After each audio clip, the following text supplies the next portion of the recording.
Takže vítajte pri návode, ako urobiť vlastne miniatúry, ako robiť vlastne miniatúry, ale ako ich použiť. Vy vlastne príjete do správca videí a dáte hociaké video a tu potom niekde píše vlastná miniatúra.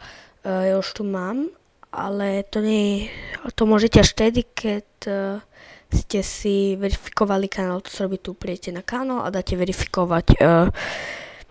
Tam sa vám, tam vložíte vaše číslo, potom vám to pošle kód, ten kód tam musíte zadať a potom už môžete na vaše videá dávať vlastné miniatúry.